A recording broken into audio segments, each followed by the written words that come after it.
Thank you. I was told to come out here and relax, breathe, and don't be a stiff Englishman. So if you'd settle for 2 out of 3, I will do my best for you. Did I walk? Chris, did I walk enough? You have no idea the conversations that are going on backstage, the people I've been meeting, the people you've been listening to, and more. It's a privilege to be here. It really is. And even if I walked off the stage now, I would be so happy. But you're going to have to endure for about 12 minutes, and I may move you a little bit out of your comfort zone. I want to talk about short-term thinking, and I want to suggest it should become illegal. I think it's dangerous. And the problem is that the more we think short-term, the more we don't produce long-term leaders. So I'm going to walk you through some examples of this. That's my whole pitch. If anybody wants to go to the bar now for the next 10 minutes, that's okay. But that's the story. And from here on, I get more serious and you'll get less comfortable. I think I got introduced. Yeah, I do invest in local technology companies. I do run Discovery Parks here. Perhaps more relevant to this, I sit on the board of the BC Tech Industry Association. Some brilliant people there, but I'm going to come back to that. And I also have the privilege of being a founding director of Covenant House here in Vancouver. I was on...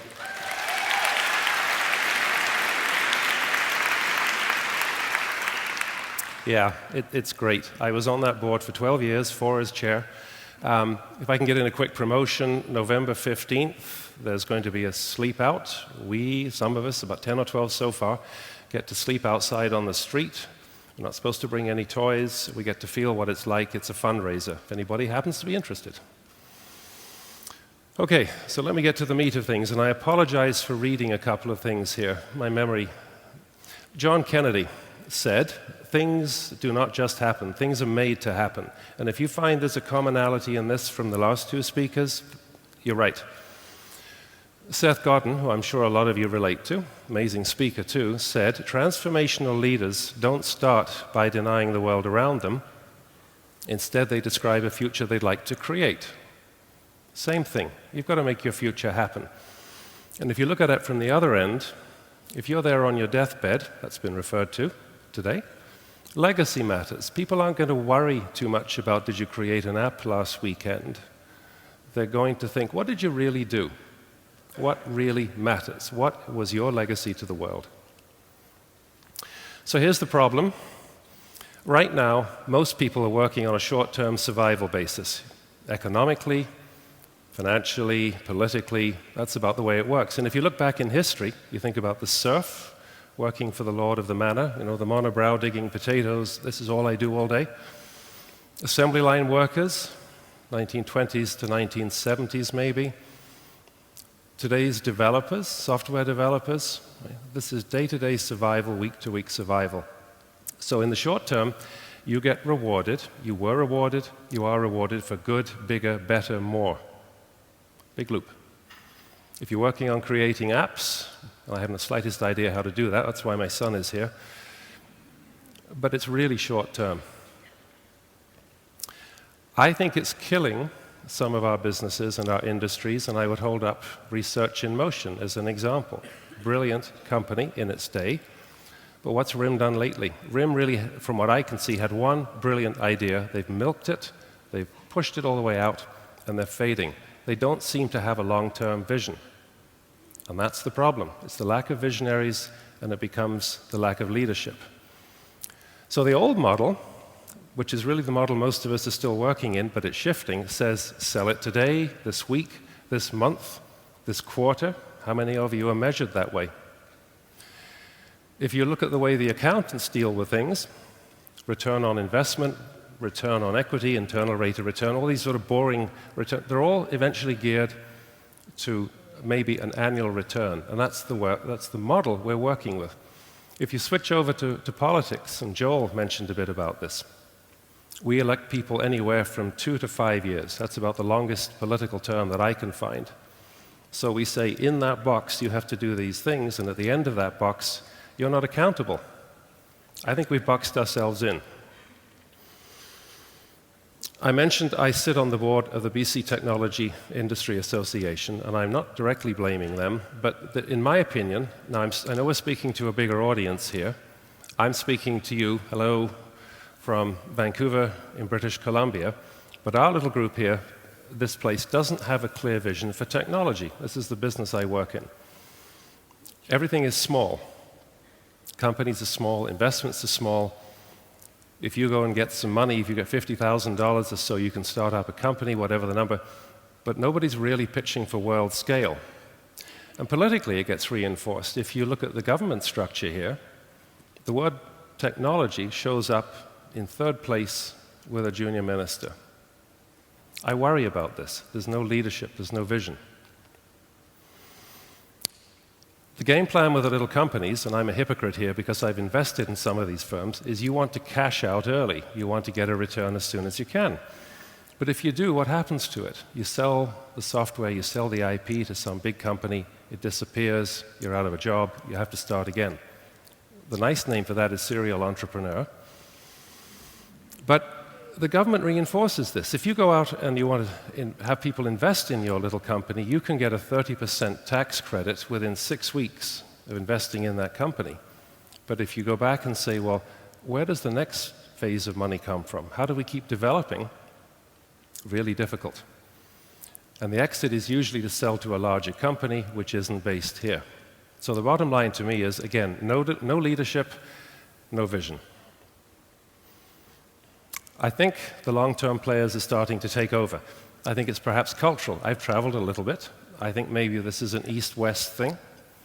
Eastern culture tends to think longer term. It's changing a little more to our way. Western has become extremely short-term.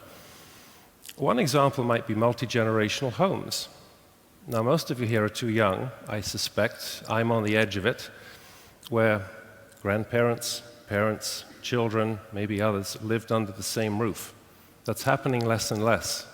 And to me, that's all part of the short-term thinking. I have a mother who needs support that way. We should all be under the same roof. We're not thinking long-term. So here's another way to think about things. Instead of those return on investments I talked about, what if we talked about a return for generations? If you could make decisions at work and in your personal life where you could make the choice for what would happen to the next generation, for the children, what would happen for their children. You could be incented and rewarded for behaving to suit the generations. Or would it change how you make decisions? 1 second. It is gin and tonic. Oh, that's better. So let me give you a couple of what I consider examples. If I say the word China to you, does anybody think short-term and immediate about anything? Middle Kingdom's been running for 4,000 years. They're just getting back on the game.